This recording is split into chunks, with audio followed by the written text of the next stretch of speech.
This video sponsored by Moti Shop online application. Hello friends, welcome to my YouTube channel.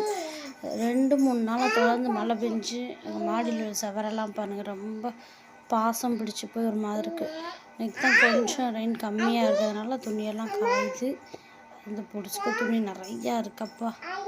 செவரெல்லாம் பாருங்கள் ரொம்ப இதாக இருக்குது. அப்புறம் கீழே எங்கள் சைடில் கார் நிப்பாட்டுற இடத்துல பாருங்கள் தண்ணி அரை இது தேங்கி இருக்கும். அதுவும் செடி கொடியாக ஒரு வாரத்துலேயே ரொம்ப வளர்ந்துருச்சு. நல்லா க்ளீன் பண்ணுறது சொல்லியிருக்கோம். உள்ளே என்னென்ன இருக்குன்னு தெரில. அந்த செவரு கரையாக இருக்குது பாருங்கள், அது வர தண்ணி தேங்கிடுச்சு. நேற்று இன்னைக்கு கொஞ்சம் வற்றி இருக்குது. தெருவுலலாம் தண்ணி ஓடுனது அப்படி இப்படின்னு கொஞ்சமாக நல்லா வற்றிருச்சு. வெயில் வந்திருக்கு. இன்னைக்கு நல்லபடியாக கார்த்திகை தீபம் செலிப்ரேட் பண்ணலான்னு நினைக்கிறேன். எல்லோருக்கும் கார்த்திகை தீபம் நல்வாழ்த்துக்கள்.